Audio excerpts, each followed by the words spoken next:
The Maldives is among the most straightforward countries in the world to enter.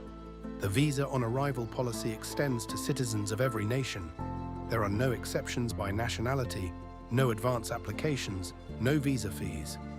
Landing at Velana International Airport, a traveler presents a passport valid for at least 6 months beyond the date of entry, evidence of onward travel, proof of accommodation, and documentation of sufficient funds. The government standard is around $50 per day, though this is rarely examined rigorously. The visa issued on arrival is valid for 30 days and can be extended for an additional 60 days at the Immigration Department in Malé, making a total stay of 90 days possible without leaving the country. The entry formalities themselves are unremarkable. The immigration hall at Velana processes arrivals efficiently. A health declaration, standard since the pandemic, may be required depending on current entry protocols, which change. Checking the Maldives immigration website in the weeks before travel is the reliable way to confirm current requirements. There is no departure tax levied at the airport beyond what is incorporated into airline ticket prices. Customs regulations follow the logic of a conservative Islamic republic. Alcohol may not be imported. It is strictly prohibited outside resort islands, where it is licensed and available. Pork products are similarly prohibited from importation.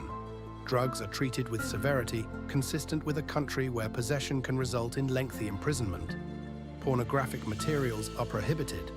None of these restrictions present difficulty for any traveler who is not attempting to bring those items. The Maldivian rupiah is the national currency, pegged loosely to the US dollar.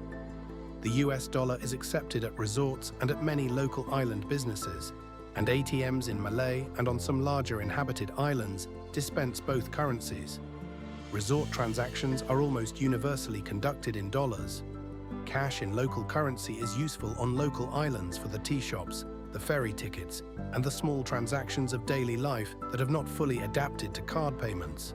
Healthcare in the Maldives is a practical consideration for remote atoll travel. The capital has hospitals that provide reasonable care. The outer atolls have smaller health centers with limited capacity.